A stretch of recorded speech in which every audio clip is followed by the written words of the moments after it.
এবার পয়গম্বর মদিনাওয়ালা নবী জানাতেন সাহাবায়ে কেরাম যুদ্ধের জন্য প্রস্তুত হতে হবে, অনেক অর্থের প্রয়োজন, তোমরা যার যার মতো আল্লাহর রাস্তায় দান করো। মদিনাওয়ালা নবী যখন এলান দিয়ে দিলেন, ঘোষণা দিয়ে দিলেন, হযরত ওমর ফারুক মনে মনে ভাবলেন গোটা জিন্দেগি কাটাইলাম, আবু বকরের চাইতে বেশি দান সদকা আমি করতে পারি না।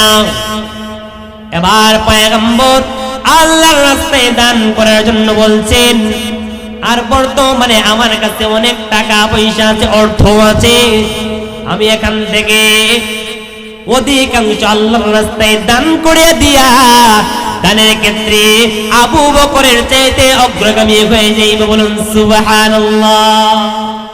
দানের ক্ষেত্রে কেমন আগ্রহ ছিল। এবার মদিনাওয়ালা নবী যখন ঘোষণা দিয়ে দিলেন, ঘোষণা দেওয়ার পর হযরত ওমর বাড়িতে গেলেন, তার যত সম্পত্তি ছিলেন, তার যত টাকা পয়সা ছিলেন, তার সব সম্পত্তি গুলাকে অর্ধেক করিয়া অর্ধেক ওমরে ফারুক বাড়িতে রাখলেন, আর অর্ধেক আল্লাহর হাবিবের দরবারে দান করার জন্য আল্লাহর রাসূলের দরবারে নিয়ে আসলেন। বলুন সুবহানাল্লাহ। দানকারীকে আল্লাহ কেমন মোহাব্বত করেন, এই হাদিসটি শুনলে আপনারা বুঝতে পারবেন। মদিনাওয়ালা নবী যখন ঘোষণা করলেন তোমরা আল্লাহর রাস্তায় দান করো, ওমর বাড়িতে গিয়ে তার সম্পদগুলোকে দুই ভাগে ভাগ করলেন।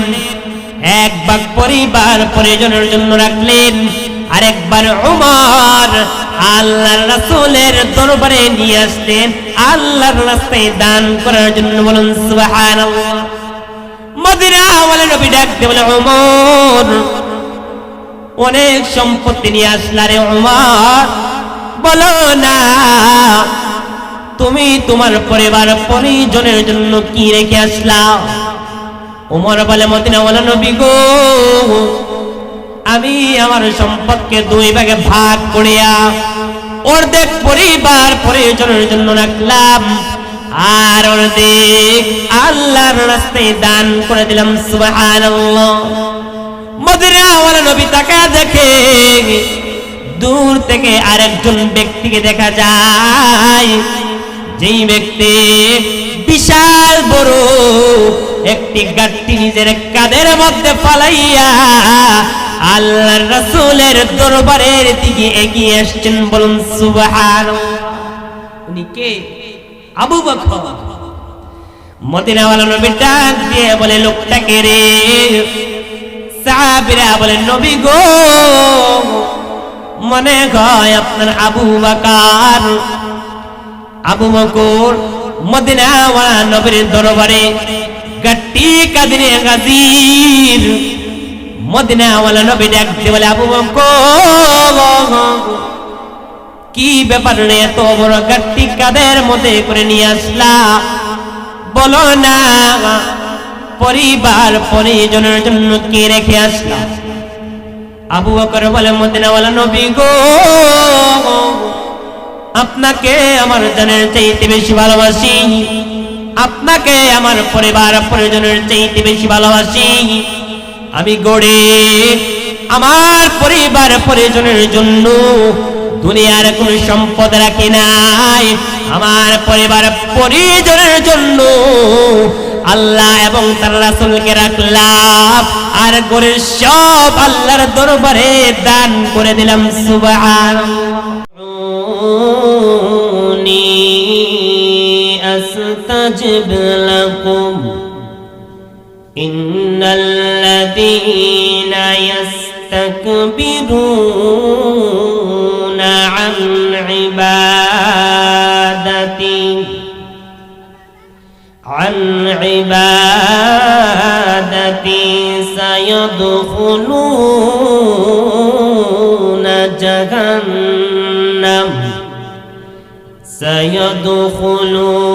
سيدخلون جهنم داخرين।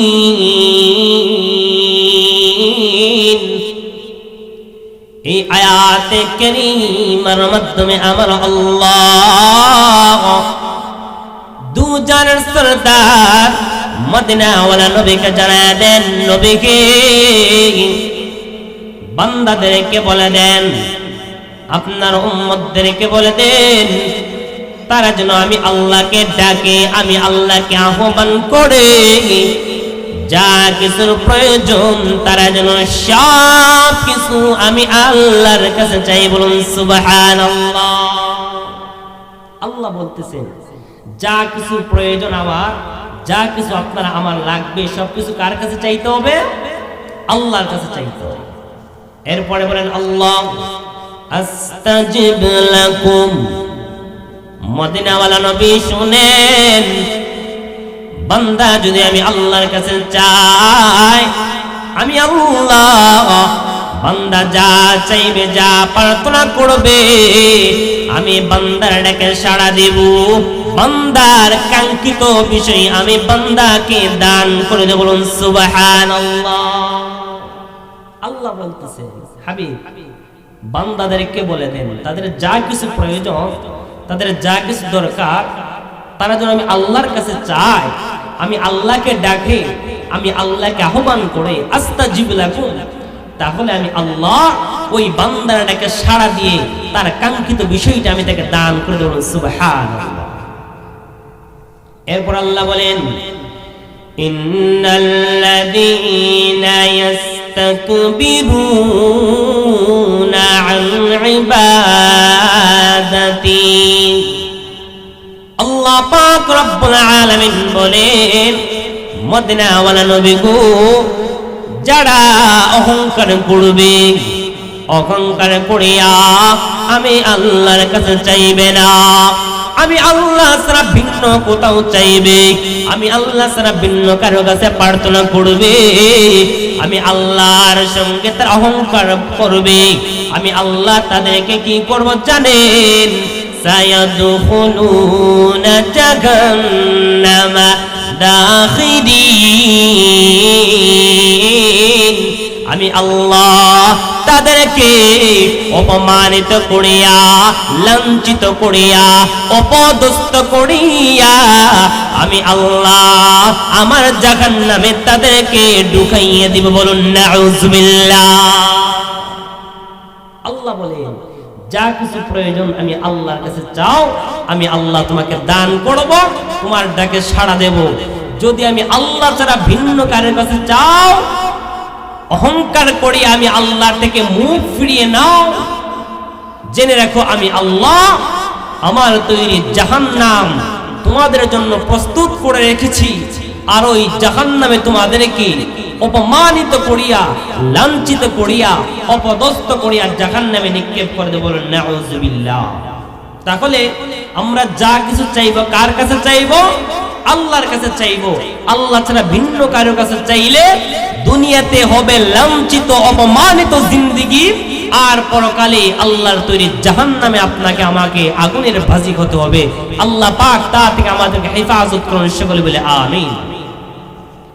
এই প্রসঙ্গে আল্লাহ পাক 2 নম্বর পারা সূরা বাকারা 185 নম্বর আয়াতের মধ্যে আল্লাহ আরো বলেন وَإِذَا سَأَلَكَ عِبَادِي عَنِّي فَإِنِّي قَرِيبٌ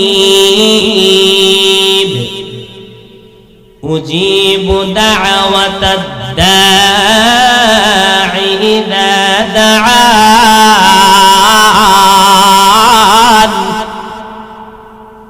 فَلْيَسْتَجِيبُوا لِي وَلْيُؤْمِنُوا بِي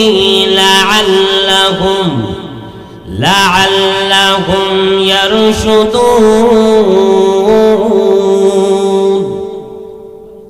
আল্লাহ পাক রব্বুল আলামিন বলেন মদিনা ওয়ালা নবী গো, তারা আপনাকে জিজ্ঞাসা করবে আল্লাহ কোথায়, আমাদের রব কোথায় আছেন?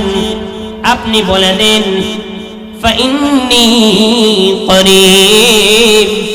উম্মতেরা শুনো, আল্লাহ তোমাদের অতি সন্নিকটে আছেন। সুবহানাল্লাহ।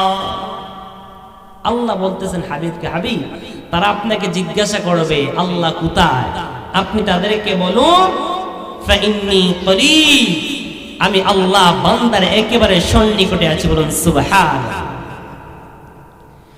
উজিবু দাওয়াতাদ দাঈ ইযা দাআন।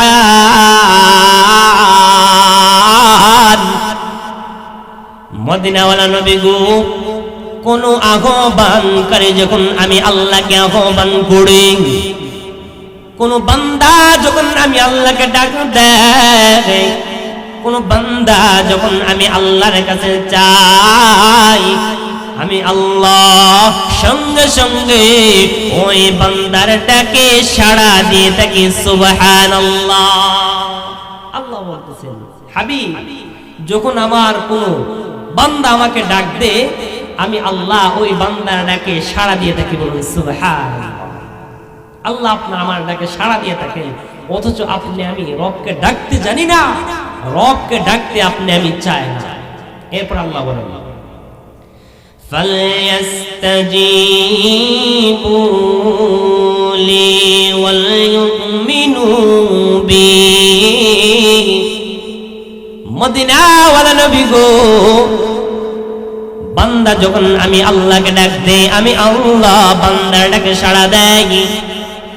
এবার বান্দার জন্য করণীয় হলো, এক নম্বরে বান্দা ঈমান আনবে, দ্বিতীয় নম্বরে বান্দা আমি আল্লাহর প্রতিটি ডাকে সাড়া দিবে। বান্দার ডাকে আমি আল্লাহ সাড়া দেব, দুইটি শর্ত। এক নাম্বার হলো বান্দা ইমানদার হতে হবে, দুই নাম্বার হলো বান্দা আমি আল্লাহর প্রতিটি ডাকে সাড়া দিতে হবে। যদি বান্দা আমি আল্লাহর প্রতিটি ডাকে সাড়া দেয়, লাআল্লাকুম ইয়ারশুদুন, তাহলে আমি আল্লাহ তাকে সঠিক সরল পথ প্রদর্শন করব। তাহলে আল্লাহকে যদি আমি ডাকি, দুইটি শর্ত সাপেক্ষে, এক নাম্বার হলো ঈমান গ্রহণ করতে হবে, দুই নাম্বার হলো রবের প্রতিটি ডাকে আপনাকে আমাকে সাড়া দিতে হবে। একটি ঘটনা বললে আপনারা সহজেই বুঝবেন। জামানা মস্ত বড় একজন আল্লাহর ওলি, একজন বুজুর্গ ছিলেন, মালিক বিন দিনার রাহমাতুল্লাহি আলাইহি। আল্লাহ পাক উনাকে এত ধন দৌলত দিয়েছিলেন, এত সম্পদ দিয়েছিলেন যে উনি দিনের বেলা মানুষের অভাবগ্রস্ত অসহায় মানুষের কাছে যাইতেন এবং তাদের অভাব অনটনের কথা শুনতেন, সাধ্য অনুযায়ী প্রত্যেককে দান করতেন। এবং রাতের বেলা উনি ওনার যে রাজপ্রাসাদ ছিলেন, ওই রাজপ্রাসাদের ছাদের মধ্যে উঠে যেই নামাজের মুসল্লায় দাঁড়াইয়া সারাটি রাত্র রব্বে কাবার কুদরতি পায়ে সেজদা দিতে দিতে কাটিয়ে দিতেন। বলুন সুবহানাল্লাহ। ওই মালিক বিন দিনার রাহমাতুল্লাহি আলাইহির জামানায় ওনার রাজপ্রাসাদের পাশে একজন কামার ছিলেন। কামার, যেই কামার লোহা দিয়ে বিভিন্ন ধরনের যন্ত্রপাতি বানাইতেন, লোহা দিয়ে দা বানাইতেন, লোহা দিয়ে তলোয়ার বানাইতেন, লোহা দিয়ে বিভিন্ন ধরনের যন্ত্রপাতি বানাইতেন। মালিক বিন দিনার রাহমাতুল্লাহি আলাইহি জামানার মস্ত বড় একজন আল্লাহর ওলি, একজন বুজুর্গ ছিলেন।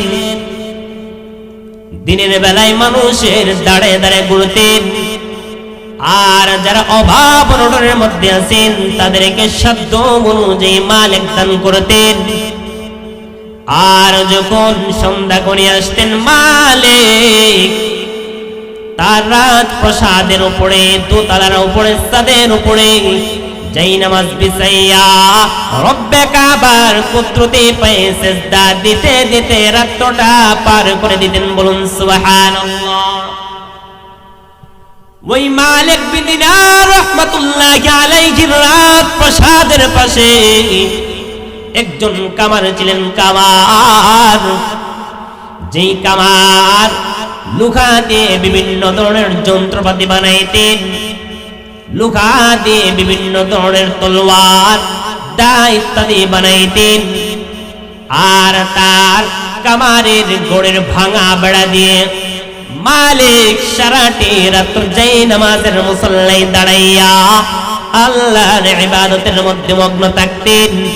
কামার তার ভাঙা গোড় থেকে মালিক বিন দিনারের নামাজ দেখতেন আর আফসোস করতেন, আল্লাহ তুমি মালিককে দন দিছো, দৌলত দিছো, সম্পদ দিছো, মালিককে ইজ্জত দিলা, সব কিছু দিলা, মালিকের পরিবারের টেনশন করতে হয় না, মালিকের দন দৌলতের টেনশন করতে হয় না। এজন্য মালিক সারাটি রাত্র যাই নামাজের মুসল্লায় দাঁড়াইয়া কাটাইয়া দে। আল্লাহ তুমি যদি আমাকে দন দিতা, দৌলত দিতা গো, মালিকের মতো আমিও যাই নামাজের মুসল্লায় দাঁড়াইয়া সারাটি রাত্র তোমার কুদরতি পায়ে সিজদা দিতে দিতে কাটাইয়া দিতাম। বলুন সুবহানাল্লাহ। ওই কামা তার ভাঙা ঘর থেকে, তার ভাঙা ঘরের বেড়া দিয়ে ওই যে মালিক রাত প্রসাদের উপরে নামাজ পড়ে তার ভাঙা ঘরে বসে এই ফাঁকা দিয়ে মালিক বিন দিনারের নামাজ দেখতেন আর আফসোস করতেন আর চোখের পানি টিপে টিপে ফালাইতেন আর বলতেন, আল্লাহ আপনি তো মালিককে ধন দিছেন, দৌলত দিছেন, সম্পদ দিছেন, এজন্য তারা এগুলোর চিন্তা ফিকির করতে হয় না, যে চাইলেই সারাটি রাত্র আপনার গোলামের মধ্যে কাটিয়ে দিতে পারে। আল্লাহ আমাকে তো ধন দৌলত আপনি দেন না, আমাকে তো পরিবারের টেনশন করতে হয়, খাবার জোগাড় করতে হয়, যত ধরনের ফ্যামিলির খরচ আছে সব কিছু আমাকেই জোগাড় করতে হয়, এই জন্য আমি মালিকের মতো গোলামি করতে পারি না। এইভাবে ওই কামার তার ঘরের মধ্যে বসে বসে আফসোস করতে। কিছুদিন যাওয়ার পর মালিক বিন দিনার রাহমাতুল্লাহি আলাইহি দুনিয়া থেকে বিদায় হয়ে গেলেন। এর কিছুদিন পরেই ওই যে কামার ছিলেন, কামার, সেই কামারটাও দুনিয়া থেকে বিদায় হয়ে গেল। কিতাবের মধ্যে আসছেন সমকালীন আরেকজন আল্লাহর ওলি ছিলেন, আরেকজন বুজুর্গ ছিলেন। দেখবেন আমাদের পৃথিবীর জমিনেও অনেক বুজুর্গ থাকেন রব্বে কাবার, যারা সারাটি রাত্র যাই নামাজের মুসল্লায় কাটায় দেন, এমন আছে না? অনেক আছে। একজন বিদায় হয়ে গেলেন, আমরা আরেকজনের সন্ধান পাই। যেমন আমরা গোলমুকাবনের শেখ শাহ হুজুর যাকে বলেন আব্দুল শহীদ সাহেব রহমাতুল্লাহি আলাইহি, উনার খবর আমরা জানি। হযরতের খেদমত করার সৌভাগ্য আমার হয়েছে উস্তাদের মাধ্যমে, এবং শেখে বাগা রহমাতুল্লাহি আলাইহি উনারও খেদমত করার আমার সৌভাগ্য হয়েছে উস্তাদের মাধ্যমে। উনারা ছিলেন জামানা বুজুর্গ, বড় আল্লাহর ওলি।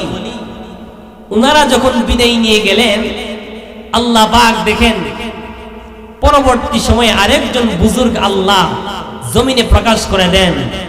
যদি আমরা বলি আমাদের সুনামগঞ্জের গৌরব, যিনিকে আমরা খান সাহেব হুজুর নামে চিনি, সিলেটের মধ্যে আছেন বরুণার বিশ্বাস বলে আমরা যিনাকে চিনি।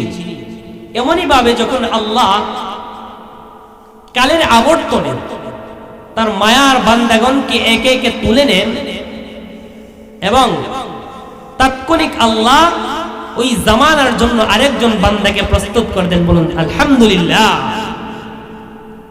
এবার মালিক বিন দিনার দুনিয়া থেকে বিদায় হয়ে গেলেন, আর যে একজন কামার ছিলেন ওই কামারটাও দুনিয়া থেকে বিদায় হয়ে গেলেন।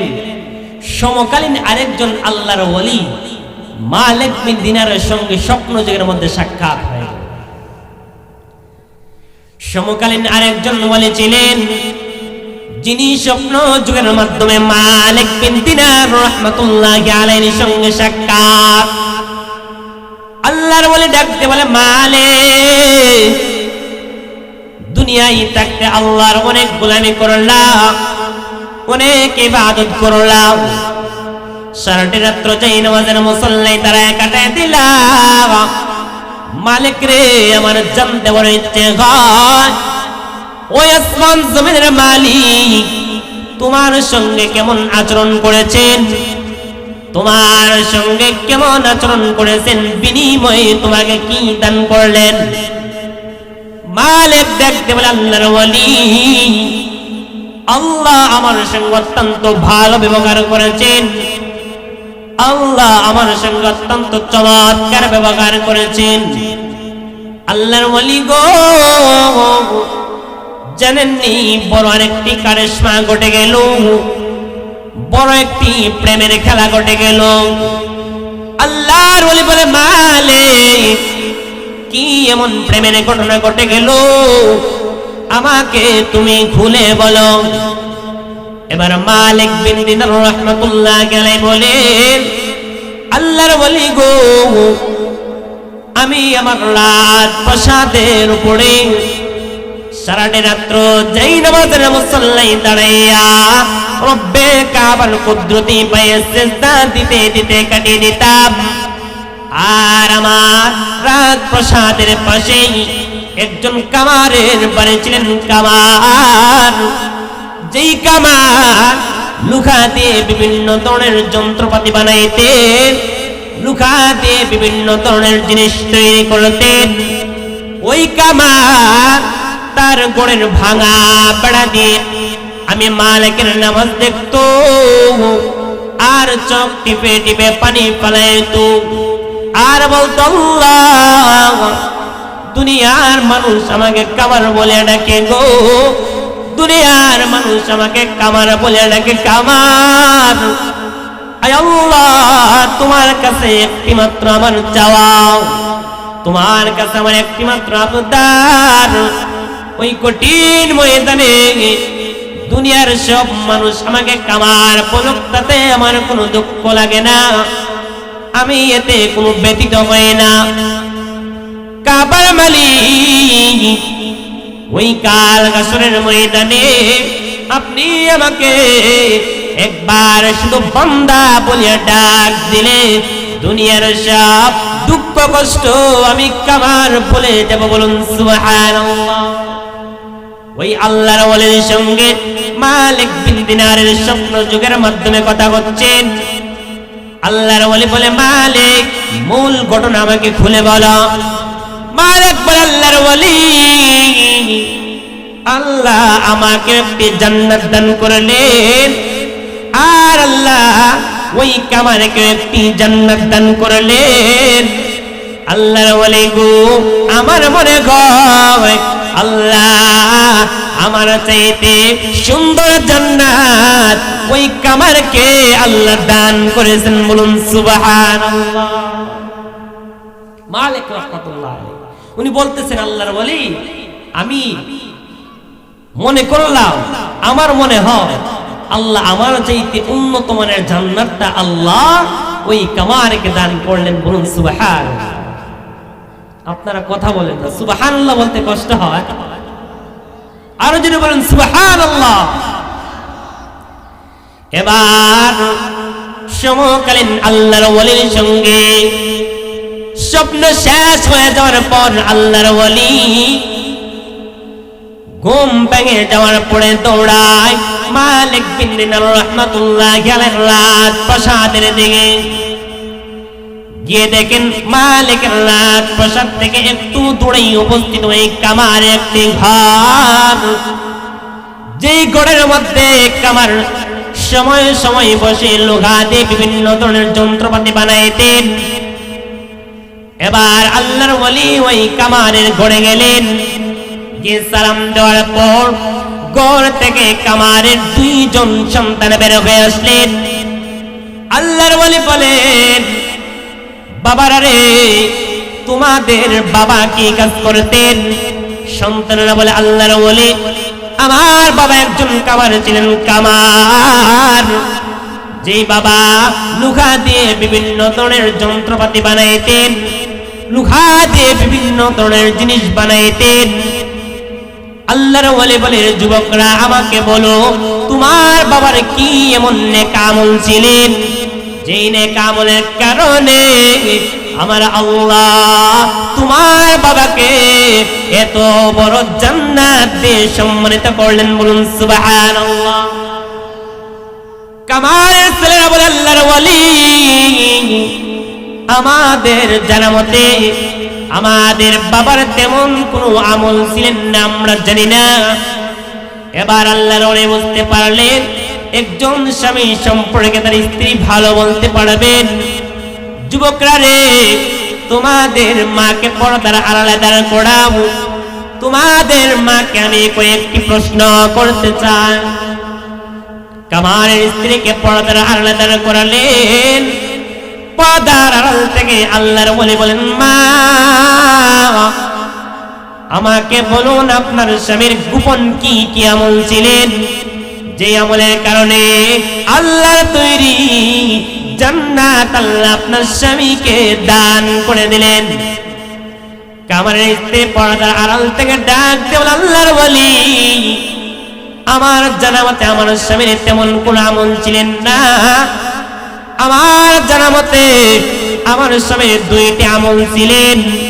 এই দুইটি আমলের বাহিরে আমার স্বামীর এমন কোন আমল ছিল বলে আমার জানা না। আল্লাহর বলে ডাকতে বলে, মা বলো গো দুইটি আমল কি?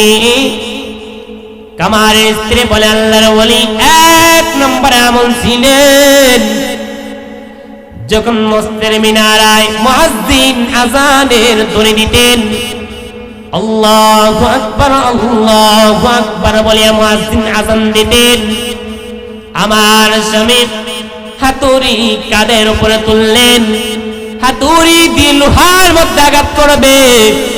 এমন সময় কানের মধ্যে মুয়াজ্জিনের আযানের ধ্বনি ভেসে উঠল, আল্লাহু আকবার। ওই আযানের ধ্বনি কানে আসতে দেরি হয়।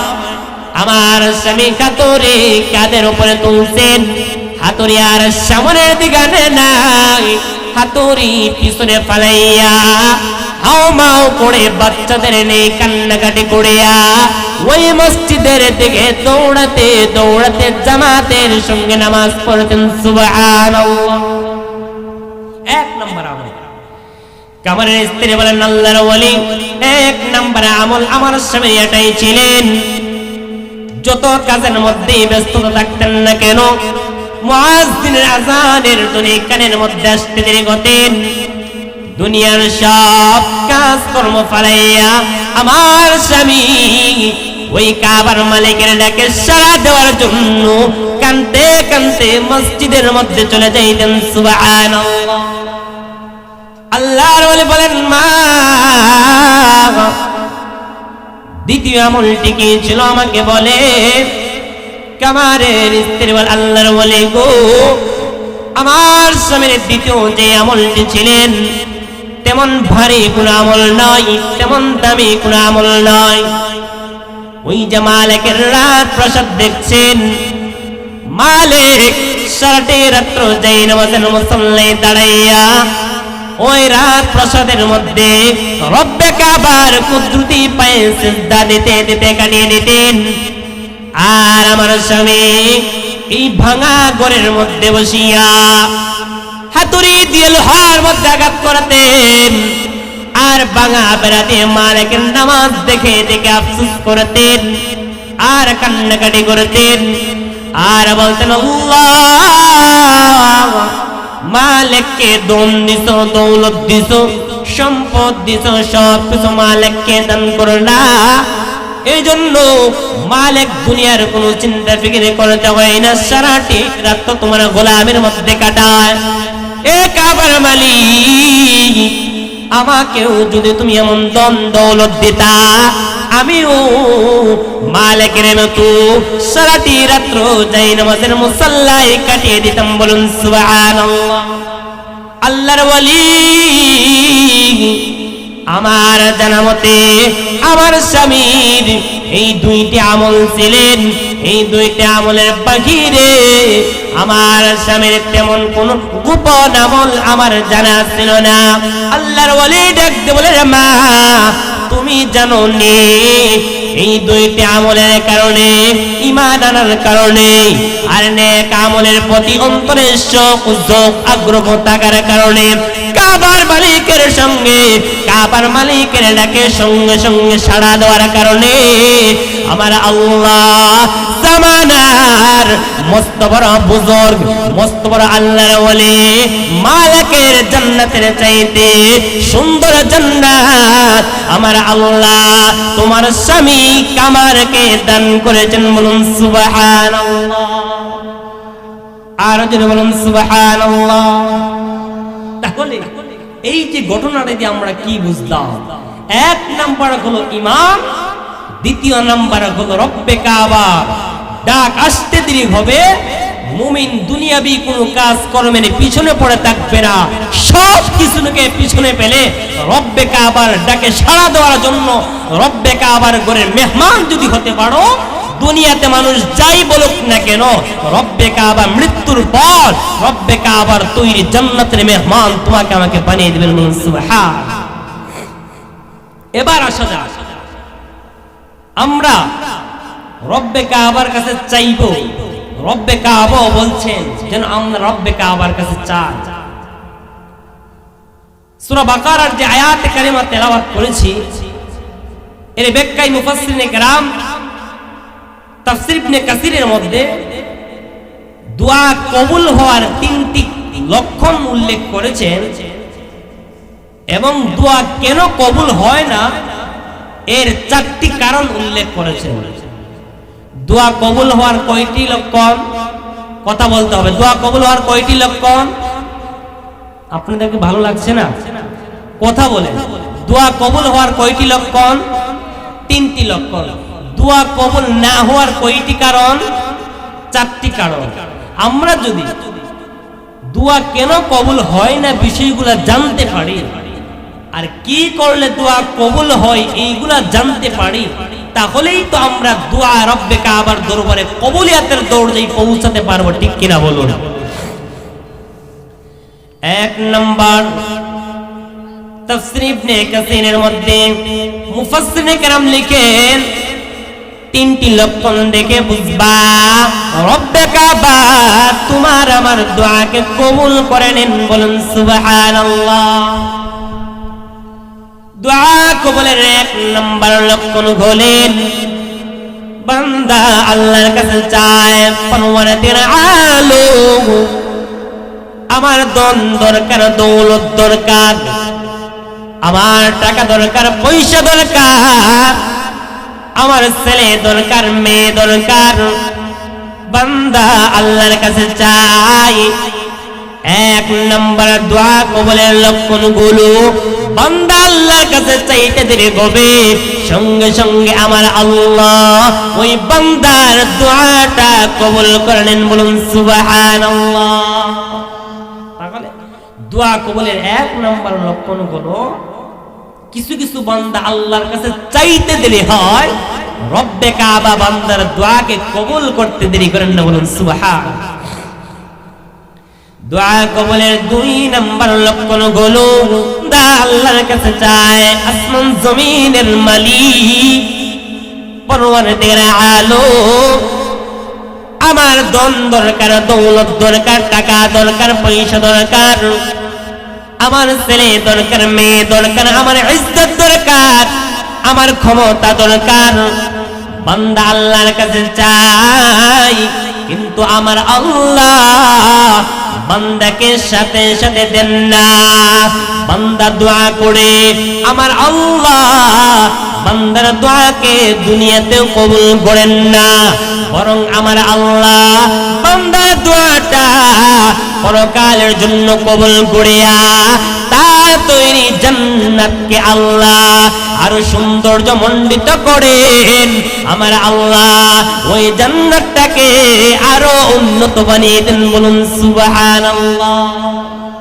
তাহলে দোয়া কবুলের 2 নম্বর লক্ষণ আমরা জানতে পারলাম, বান্দা দুনিয়াতে দোয়া করে আল্লাহ আপনি আমাকে ধন দেন, দৌলত দেন, সন্তান দেন, ক্ষমতা দেন, ইজ্জত দেন। বান্দা দোয়া করে দুনিয়াতে, আর আমার আল্লাহ ওই বান্দার দোয়াটা দুনিয়াতে কবুল করেন না, বরং আমার আল্লাহ ওই বান্দার জন্য তার তৈরি জান্নাতটাকে জান্নাতের মধ্যে সাজাইতে থাকেন, সুসজ্জিত করতে থাকেন। বলুন সুবহান। আমার কোনো মন গড়া কথা নয়, তাফসীর ইবনে কাসিরের মধ্যে মুফাসসিরিনে কেরাম এই ব্যাখ্যাটা উল্লেখ করেছেন। দোয়া কবুলের 3 নাম্বার লক্ষণ হলেন বান্দা আল্লাহর দরবারে যায় পরওয়ারদিগার আলম আমার ধন দরকার, দৌলত দরকার, সম্পদ দরকার, ইজ্জত দরকার, ছেলে দরকার, মেয়ে দরকার, আমার ক্ষমতা দরকার, টাকা দরকার, পয়সা দরকার। বান্দা আল্লাহর কাছে দুনিয়ার মধ্যে চায়, আমার আল্লাহ বান্দার দোয়াটা দুনিয়ার মধ্যে কবুল করেন না। এই দোয়াটা আল্লাহ বান্দার জন্য আখিরাতেও কবুল করেন না, জান্নাতের জন্য দোয়াটা কবুল করেন না। বরং আমার আল্লাহ বান্দার দোয়াটা এমন ভাবে কবুল করেন, দুনিয়াতে চলতে ফিরতে গিয়ে যত ধরনের বালা মুসিবত আসতে পারে, যত ধরনের আফত মুসিবত আসতে পারে, বান্দা দোয়া করলে আমার আল্লাহ তার বালা মুসিবত গুলা দূর করার মাধ্যমে বান্দার দোয়াটা কবুল করলেন। সুবহানাল্লাহ। তাহলে দোয়া করে হতাশ হওয়া যাবে না, হুতাশ করা যাবে না। আমাদের হালতটা হয়ে গেল, কি দোয়া করছি আল্লাহ দোয়া কবুল করে না, এত দোয়া করছি আল্লাহ আমার টাকা লাগবে, এত দোয়া করছি আল্লাহ আমার একটা চাকরি লাগবে, এত দোয়া করছি আল্লাহ আমার ছেলেটার চাকরি লাগবে, দোয়া কবুল হয় না কেন? আমাদের মনে আসে না? আসে না? অবশ্যই আসে। তাহলে দোয়া কবুলের লক্ষণ কয়টি? 3টি লক্ষণ। এই 3টি লক্ষণ যদি অন্তরে বসাইতে পারে, এটাই নিতে পারে, তাহলে দোয়া করে আর হাউতাস করবেন না, নিশ্চিত বসে থাকবেন যে 3 স্তরের যে কোনো এক স্তরের মধ্যে আল্লাহ আমার দোয়া কবুল করে নিয়েছেন। 1 নাম্বার, চাইতে দেরি হবে, এক শ্রেণী বান্দার দোয়া রব্বে কাবা সঙ্গে সঙ্গে কবুল করিয়া তার কাঙ্ক্ষিত বিষয় তাকে দান করে দিবেন। সুবহানাল্লাহ। 2 নাম্বার, আমরা চাইবো দুনিয়াতে, রব্বে কাবা দুনিয়াতে দিবেন না। রব্বে কাবা জানেন এটা আপনার জন্য আমার জন্য দুনিয়াতে কল্যাণকর নয়, এজন্য রব্বে কাবা দোয়াটা কবুল করেন, কিন্তু এর বিনিময় ফলাফল দুনিয়াতে দিবেন না, জান্নাতে সাজাইয়া রাখবেন, পরকালে মৃত্যুর পর জান্নাতে আপনাকে আমাকে দান করবেন। সুবহানাল্লাহ। 3 নাম্বার লক্ষণ হলো দোয়া করি দুনিয়াতেও কবুল হয় না, যা চাই তাও দেয় না, পরকালে কবুল হয় না। এর মানে হলো আপনার উপরে যে আগত আসতে পারে আফত মুসিবত বালা মুসিবত, আপনি ঘর থেকে বের হয়েছেন, গাড়ি অ্যাক্সিডেন্ট করতে পারেন, আপনার সম্পদ ধ্বংস হয়ে যাইতে পারে, আপনার পরিবার বড় ধরনের বালা মুসিবতের মধ্যে পড়তে পারে। রব্বে কাবার দরবারে আপনি চাইলেন ধন দৌলত, এর পরিবর্তে আল্লাহ আপনার আগত আফত মুসিবত গুলা আপনার জীবন থেকে সরিয়ে দেন। বলুন সুবহানাল্লাহ। তাহলে দোয়া কবুলের 3টি লক্ষণ আমরা জানতে পারলাম। এবার আসা যাক, দোয়া কেন কবুল হয় না? আমরা হুতাশ করে ফেলি, কিছু কারণ আছে যেই কারণের কারণে দোয়া আপনার আমার কবুল হয় না। যদি এই কারণগুলো জানতে পারি, তাহলে এই ভুল থেকে আমরা বেরিয়ে আসতে পারবো, অন্যায় অপরাধ থেকে আমরা বেরিয়ে আসতে পারবো। রব্বে কাবার কাছে চাইতে পারলে রব্বে কাবা আপনাকে আমাকে দান করবে। দোয়া কবুল না হওয়ার 1 নাম্বার কারণ হলেন আল্লাহ পাক রব্বুল আলামিন প্রতিটি বান্দাকে দুনিয়াতে প্রেরণ করেন। দুনিয়ার জমিনে আসার পূর্বে আমার আল্লাহ ওই বান্দার রিজিকের ব্যবস্থা করে রেখেছেন। বলুন সুবহানাল্লাহ। আজকাল আমাদের সমাজে হালত কি হয়ে গেলে, একটি সন্তান 2টি সন্তান হলে কি করে, সন্তান বন্ধ করে দেয়, আর সন্তান নেওয়া যাবে না, নিজেরাই চলতে পারি না, সন্তানকে কি খাওয়াবো, কি পড়াবো, কিভাবে সন্তানদেরকে লালন পালন করব। অথচ আমার আল্লাহ আপনাকে যিনি খাওয়াচ্ছেন, আপনাকে যিনি পড়াচ্ছেন, আপনার পরিবারকে যিনি খাওয়াচ্ছেন পড়াচ্ছেন, ওই আল্লাহ আপনার আগত সন্তানদেরকে রিজিকের ব্যবস্থা করতে পারেন কি পারেন না? সমাজের মধ্যে একটি ভুল প্রথা চালু আছে, তারা বলে জন্ম নিয়ন্ত্রণ করা হারামি ব্যাপার, যারা সতর্ক নয় সন্তান লালনে সবার চেয়ে বেশি ঝামেলা দেখো তাদের হয়। জন্ম নিয়ন্ত্রণ করা হারামি ব্যাপার, যারা সতর্ক নয় সন্তান লালনে সবার চেয়ে বেশি ঝামেলা দেখো তাদের ঘর। যারা খুদার কুরআন মানে না, যারা নবীর হাদিস জানে না, তাদের সুরে সুর তুলে দেখো ধর্মদ্রোহীরা কি কথা কয়। দুটি সন্তানের বেশি নয়, একটি হলে ভালো হয়। দেখো ধর্মদ্রোহীরা কি কথা কয়। দুটি সন্তানের বেশি নয়, একটি হলে ভালো হয়। সন্তান দুটার আরো বেশি হওয়া দরকার। সন্তান দেওয়ার মালিক যে আল্লাহ, সন্তানকে খাওয়ানোর পাড়ানোর মালিক কে? ওই আল্লাহ। তাহলে যে কথা বলছিলাম, দোয়া কবুল না হওয়ার এক নাম্বার কারণ বলেন, আল্লাহ বান্দাকে দুনিয়াতে প্রেরণ করেন, বান্দার জন্য রিজিকের ব্যবস্থা আমার আল্লাহ করেন। কে করেন? আল্লাহ বান্দার জন্য রিজিকের ব্যবস্থা করেন।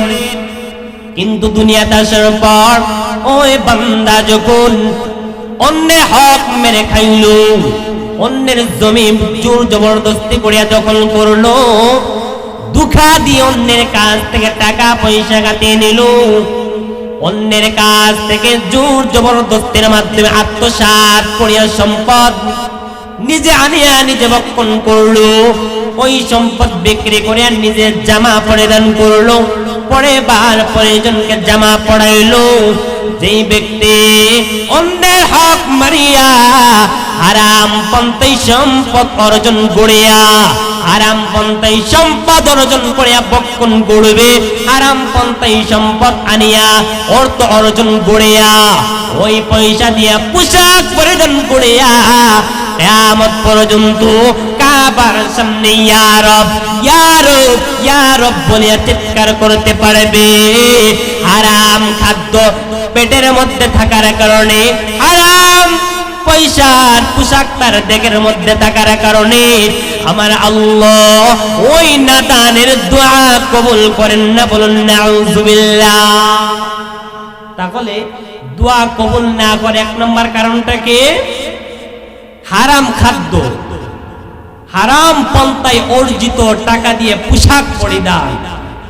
হারাম খাদ্য তোমার পেটের মধ্যে থাকলে, হারাম পন্থায় উপার্জিত পয়সা দিয়ে পোশাক পরিধান করে, লেবাস পরে যদি কাবার সামনে দাঁড়িয়ে দুইটি হাত তুলে ইয়া রব ইয়া রব ইয়া রব বলে চিৎকার করতে থাকো, কিয়ামত পর্যন্ত চিৎকার করতে থাকবা, যতদিন পর্যন্ত হারাম খাদ্য আর হারাম পয়সায় কেনা পোশাক তোমার দেহে থাকবে, ততদিন পর্যন্ত তোমার নাদানের দোয়া আল্লাহর দরবারে কবুল হবে না। বলুন নাউযুবিল্লাহ। এটা আমার কথা নয়, তাফসীর ইবনে কাসিরের মধ্যে তাফসীর ইবনে কাসির লিখছেন দোয়া কবুল না করে এক নম্বর কারণ হলো হারাম খাদ্য এবং হারাম পন্থায় উপার্জিত পয়সার পোশাক। দোয়া কবুল না হওয়ার দুই নম্বর কারণ বলেন, পরওয়ারদিগার আলম জানায়া দেন রে বান্দা, আমি আল্লাহ আমার কালামের বিভিন্ন জায়গার মধ্যে জানিয়ে দিলাম, বান্দারে তোর যা কিছু প্রয়োজন তুই আমি আল্লাহর কাছে চা, আমি আল্লাহ তোকে দান করে দেব। দেখবেন ভিক্ষুক যদি কারো বাড়িতে যায়, টাই লাগাইয়া শু লাগাইয়া একেবারে সেন্ট মেরে যদি ভিক্ষুক আপনার দরজায় গিয়ে বলে দে, আপনি দিবেন? কথা বলেন দিবেন? ভিক্ষুক আপনার কাছে গেলে তো ভিক্ষুকের মতোই যাইতে হবে। এখন যদি ভিক্ষুক টাই টুই লাগাইয়া গিয়ে বলে দে, তাড়াতাড়ি দে, নাহলে তোর খবর আছে, আপনি বলবেন তাকে দর আগে সাইজ কর, পরে পাওয়া যাবে কি হবে। তাফসীর ইবনে কাসিরের মধ্যে লিখে দোয়া কবুল না হওয়ার দুই নম্বর কারণ বলেন, বান্দার দোয়া আল্লাহর কাছে কেন কবুল হয় না জানো? এমন কিছু বান্দা আছে আল্লাহর কাছে চাই, দুই টাকা তুলিয়া অন্য মনস্ক হয়ে যায়। সবাই আল্লাহর কাছে চায়, আল্লাহ আমাকে আপদ মুসিবত থেকে বাঁচান, আমাকে আমার কাঙ্ক্ষিত জিনিসটা দান করে দেন। গোলামের মতো বান্দা যদি আল্লাহর কাছে চায়, আমার আল্লাহ ওই বান্দার দোয়া কবুল করলেন। কিন্তু এক শ্রেণীর বান্দা দেখবেন উলামায়ে কেরাম হুজুররা যখন দোয়া ধরে সে হাত এইভাবে গোসাইতে থাকে, সে অন্যমনস্ক হয়ে যায়, সে তাদের ফ্যান গনে, লাইট গনে, কে আসছে কে বের হচ্ছে এগুলো গুনতে থাকে। তাফসীর ইবনে কাসিরের মধ্যে লেখেন যে আল্লাহর কাছে চাইলো অন্যমনস্ক হয়ে রইল, আল্লাহর কাছে গোলামের মতো চাইল না, আল্লাহর কাছে বাতির মতো চাইল না, আল্লাহর কাছে ছোট লোকের মতো চাইল না। যে অহংকার করিয়া আল্লাহর কাছে চাইবে, আল্লাহ বলেন ওই অহংকারী বান্দার দোয়া আমি আল্লাহ কবুল করি না। বলুন নাউযুবিল্লাহ। আল্লাহর কাছে চাইতে হবে গোলামের মতো, একেবারে অভিভাবক হারা এতিমের মতো আল্লাহর কাছে চাইতে হবে। যদি অহংকার নিয়ে আল্লাহর কাছে চান, আল্লাহ বলেন আমি এই অহংকারের দোয়া কবুল করি না। কারণ অহংকার আমি আল্লাহর চাদর, আর আমি আল্লাহর চাদর নিয়ে যে নাদান টানাটানি করবে তার দোয়া তো কবুল হবেই না, তার ধ্বংসটা হয়ে যায় অনিবার্য। বলুন নাউযুবিল্লাহ। দোয়া কবুল না হওয়ার 3 নম্বর কারণ হলো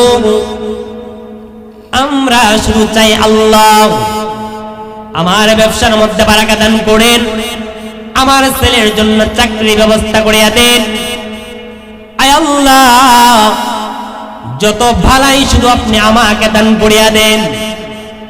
যদি দেখি পাশের ঘরের কেউ ভালো পন্থায় টাকা উপার্জন করছে, আয় রোজগার খুব ভালো, আমরা বলি আল্লাহ তার সম্পদ ধ্বংস করে দাও, সে এত টাকার মালিক কেন হয়ে গেল, তাকে ধ্বংস করো, আর তুমি আমাকে সম্পদ বাড়াইয়া দাও। মুফাসসিরিনে কেরাম তাফসীরে ব্যাখ্যায় লেখেন যে বান্দা তার দোয়ার মধ্যে অপর মুসলমান ভাইয়ের অকল্যাণ কামনা করে, অপর মুসলমান ভাইয়ের ধ্বংস কামনা করে, অপর মুসলমান ভাইয়ের অপমানিত কামনা করে, আর নিজের সম্মান কামনা করে, নিজের কাঙ্ক্ষিত বস্তু আল্লাহর কাছে চায়, আর অন্যের ধ্বংস চায়, আমার আল্লাহ ওই নাদানের দোয়া কবুল করেন না। বলুন নাউযুবিল্লাহ। 3টি কারণ গেল, যে 3টি কারণে আল্লাহ বান্দার দোয়া কবুল করে না। 1 নম্বর কারণ হলো হারাম পন্থায় উপার্জিত পয়সার খাদ্য ভক্ষণকারী ব্যক্তির এবং হারাম পন্থায় উপার্জিত পয়সা দিয়ে পোশাক পরিধান ব্যক্তির দোয়া আল্লাহ কবুল করেন না। 2 নম্বর হলো আল্লাহর কাছে যেই ব্যক্তি অহংকার ভাবে হাত না তুলে আল্লাহর কাছে চায় অন্যমনস্ক হয়ে, আল্লাহ বলেন ওই অহংকারের দোয়া আমি কবুল করি না। 3 নম্বর আল্লাহ বলেন যেই ব্যক্তি শুধু নিজের জন্য ভালাই চায়, নিজের কল্যাণ চায়, আর অন্যের ধ্বংস চায়, ওই নাদানের দোয়া আমি আল্লাহ কবুল করি না। বলুন নাউযুবিল্লাহ। আল্লাহ পাক এই কারণগুলো থেকে আমাদেরকে বাঁচিয়া আল্লাহর কাছে দোয়া করার তৌফিক দান করুন, সকলে বলে আমিন। 4 নম্বরে যে কারণটা, আরেক তাফসীরের মধ্যে মুফাসসিরিনে কেরাম লিখেন দুনিয়ার নিজাম হলো আপনি যখন কাউকে বাড়িতে দাওয়াত করবেন, তার মেহমানদারি করবেন, তাকে হাদিয়া দিবে, যেই জিনিসটা সে ভালো পায় ওই জিনিসটা তাকে দান করবে, দেখবেন ওই বান্দাটা ওই লোকটা আপনার প্রতি অনুগ্রহ করবে, আপনার প্রতি ভালোবাসার হাত বাড়িয়ে দিবে। দিবে কি দিবে না? আপনি আমাকে ভালোবাসেন, আমাকে দাওয়াত দিলেন, আপনার বাড়িতে মেহমানদারি করলেন, বা আমি একটি প্রতিষ্ঠান করলাম, আপনার আমার প্রতিষ্ঠানে দান করলেন, আপনার প্রতি আমার প্রতি একটি মায়া ভালোবাসা জন্মাবে কি জন্মাবে না? জন্মাবে। তাহলে 4 নম্বরে যে দোয়াটা কবুল হওয়ার মাধ্যম হলো দান করার মাধ্যমে যেই বান্দা আল্লাহর কাছে চাইবে, আমার আল্লাহ ওই বান্দার দোয়াটা কবুল করে নেন। বলুন সুবহানাল্লাহ। তাবুক যুদ্ধের সময় রাসূলুল্লাহ সাল্লাল্লাহু আলাইহি ওয়াসাল্লাম ঘোষণা করলেন যে তোমরা আল্লাহর রাস্তায় দান করো। হযরতে ওমর রাদিয়াল্লাহু তাআলা আনহু ভাবলেন, যেহেতু রাসূল বললেন দান করার জন্য, আর এই মুহূর্তে আমার কাছে পর্যাপ্ত পরিমাণ অর্থ আছে, টাকা পয়সা আছে, সুতরাং আমি আল্লাহর রাস্তায় দান করব। জিন্দেগি কাটিয়ে ফেললাম, আবু বকর আল্লাহর রাস্তায় যেই পরিমাণ দান করে ওই পরিমাণ দান আমি উমর করতে পারি না, এই জন্য এবার সুযোগ আসছে আল্লাহ রাসূল বলছেন দান করার জন্য, আর আমার কাছে সম্পদ আছে, এই সুযোগে আমি আমার সম্পদ আল্লাহর রাস্তায় অধিকাংশটা দান করে দিয়ে আবু বকরের চাইতে বেশি দানশীল হিসেবে আল্লাহর খাতায় নাম তালিকাবদ্ধ করে বলুন সুবহানাল্লাহ। এবার পয়গম্বর মদিনাওয়ালা নবী জানাতেন সাহাবায়ে কেরাম যুদ্ধের জন্য প্রস্তুত হতে হবে, অনেক অর্থের প্রয়োজন, তোমরা যার যার মতো আল্লাহর রাস্তায় দান করো। মদিনাওয়ালা নবী যখন এলান দিয়ে দিলেন, ঘোষণা দিয়ে দিলেন, হযরত ওমর ফারুক মনে মনে ভাবলেন গোটা জিন্দেগি কাটাইলাম, আবু বকরের চাইতে বেশি দান সদকা আমি করতে পারি না। এবার পয়গম্বর আল্লাহর রাস্তায় দান করার জন্য বলছেন, আর বর্তমানে আমার কাছে অনেক টাকা পয়সা আছে, অর্থ আছে, আমি এখান থেকে অধিকাংশ আল্লাহর রাস্তায় দান করে দিয়া দানের ক্ষেত্রে আবু বকরের চাইতে অগ্রগামী হয়ে যাইবে বলুন সুবহানাল্লাহ। দানের ক্ষেত্রে কেমন আগ্রহ ছিল। এবার মদিনাওয়ালা নবী যখন ঘোষণা দিয়ে দিলেন, ঘোষণা দেওয়ার পর হযরত ওমর বাড়িতে গেলেন, তার যত সম্পত্তি ছিলেন, তার যত টাকা পয়সা ছিলেন, তার সব সম্পত্তি গুলাকে অর্ধেক করিয়া অর্ধেক ওমরে ফারুক বাড়িতে রাখলেন, আর অর্ধেক আল্লাহর হাবিবের দরবারে দান করার জন্য আল্লাহর রাসূলের দরবারে নিয়ে আসলেন বলুন সুবহানাল্লাহ। দানকারীকে আল্লাহ কেমন মুহাব্বত করেন এই হাদিসটি শুনলে আপনারা বুঝতে পারবেন।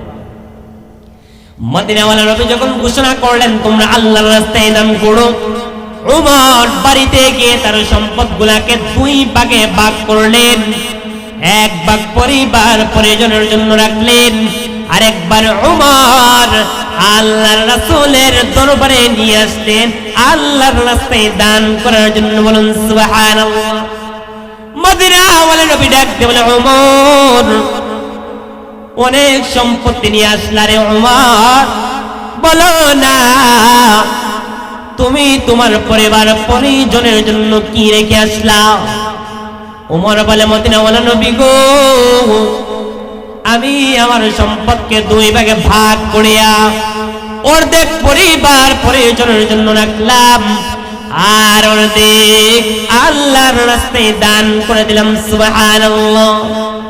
মদিনাওয়ালা নবী তাকায় দেখে দূর থেকে আরেকজন ব্যক্তিকে দেখা যায়, যেই ব্যক্তি বিশাল বড় একটি গাড়ি নিজের কাঁধের মধ্যে ফালাইয়া আল্লাহর রাসূলের দরবারের দিকে এগিয়ে আসছেন বলুন সুবহানাল্লাহ।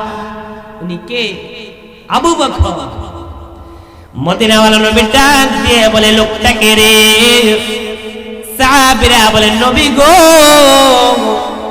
মনে হয় আপনার আবু বকর। আবু বকর মদিনাওয়ালা নবীর দরবারে গাটি কাঁধে গাজীর। মদিনাওয়ালা নবী ডাক দিয়ে বলে, আবু বকর কি ব্যাপার রে, এত বড় গাটি কাঁধের মধ্যে করে নিয়ে আসলা, বলো না পরিবার পরিজনের জন্য কি রেখে আসলা? আবু বকর বলে, মদিনাওয়ালা নবী গো, আপনাকে আমার জানের চাইতে বেশি ভালোবাসি, আপনাকে আমার পরিবার পরিজনের চাইতে বেশি ভালোবাসি।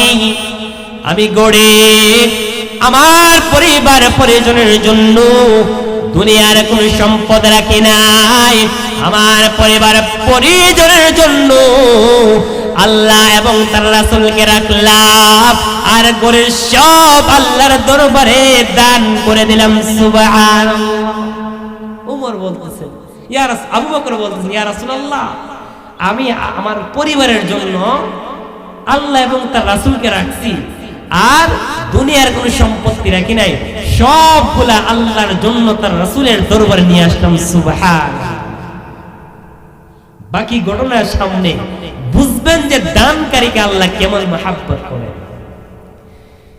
মুহাদ্দিসিনে কেরাম হাদিসের ব্যাখ্যায় লেখেন, আবু বকর ঘরের সব কিছু গাট্টি বাঁধিয়া যখন ঘর থেকে বের হয়ে গেলেন, আবার ঘরের মধ্যে ফিরিয়া গেলেন। কেরোসিন দিয়ে আগুন জ্বালাইতেন ঘরকে আলোকিত করার জন্য। আগুনটা নিভিয়ে কেরোসিনের বোতলটা তার গাট্টির মধ্যে ভরে ফেললেন। আল্লাহ রাসূলের দরবারে যাব, আল্লাহর রাস্তায় দান করব, আর আমার ঘরে কেরোসিনের আগুন জ্বালানেওয়ালা বাতি থাকবে, হতে পারে না। আবু বকর সব কিছু তো নিলেন ওই বাতিটা পর্যন্ত তার গাট্টির মধ্যে ঢুকে ফেললেন। বলুন সুবহানাল্লাহ।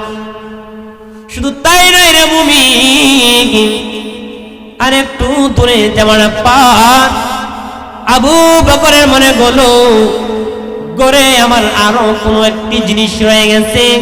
আবু বকর ঘরের মধ্যে চলে গেলেন। ঘরটা অন্ধকার, ঘরকে আলোকিত করার জন্য যে কেরোসিনের বাতি ছিলেন সেটাও নিয়ে নিলেন। অন্ধকারের মধ্যে অন্ধ ব্যক্তির নেই, খাটের মধ্যে এইভাবে হাত দিয়ে খুঁজাখুঁজি করছেন। আবু বকরের মেয়ে ডাকতে বলে, বাবা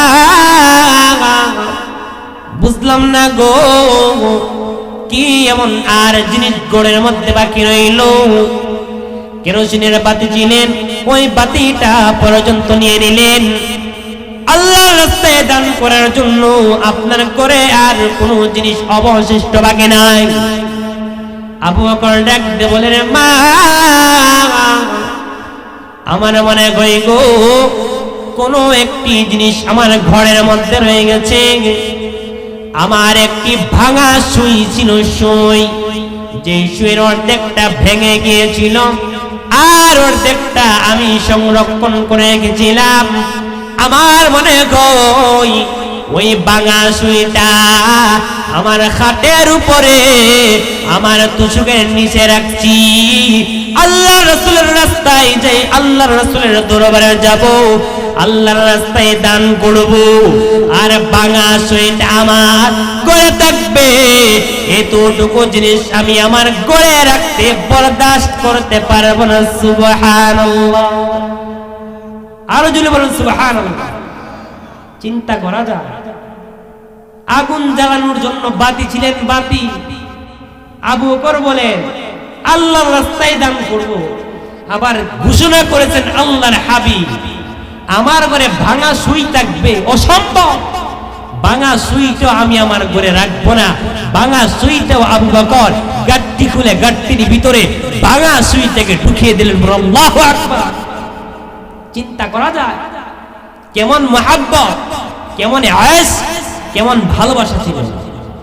শুধু তাই নয়, মুহাদ্দিসিনে কেরাম এই হাদিসের ব্যাখ্যায় লিখেন আবু বকর ঘরের সব জিনিসপত্র গাট্টির মধ্যে ঢুকাইলেন। এমন কোন একটি জিনিস বাদ নাই যেটা তারা গাট্টির মধ্যে প্রবেশ করায় না। ঘরকে আলোকিত করার জন্য যে বাতি ছিল বাতিটা ঢুকাইলেন, ভাঙা সুই ছিলেন সুইটা গাট্টির ভিতরে ঢুকাইলেন। এবার যখন আবু বকর ঘর থেকে বের হলেন, আবু বকর তাকায়া দেখে গো আবু বকরের শরীরের মধ্যে দুইটি জামা আছে। বলুন সুবহানাল্লাহ। কয়টি জামা? আবু বকর চোখ দিয়ে টিপ টিপ করে পানি ফেলায় আর বলে, আল্লাহর রাসূলের দরবারে যাইব, ঘরে কোনো জিনিস রাখবো না, মনকে বুঝ দিলাম। আল্লাহর রাসূলের দরবারে যাব, আল্লাহর রাস্তায় দান করব। আমি আবু বকরের গায়ে দুইটি জামা থাকবে না, না হতে পারে না। আমি আবু বকর আমার দেখেন দুইটি জামাও আল্লাহর রাস্তায় দান করে দেব। সুবহানাল্লাহ।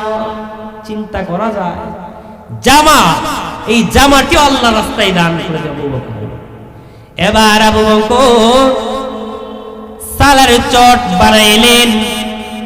দুইটি চট আবু বকর নিলেন, দুইটি চট আবু বকর পরিধান করলেন, আর নিজের জামাগুলা খুলে ওই গাট্টির ভিতরে বললেন আল্লাহর রাস্তায় দান করার জন্য, মদিনাওয়ালা নবীর দরবারে নিয়ে যাওয়ার জন্য। সুবহানাল্লাহ, সুবহানাল্লাহ বলেন না, কারণ কি?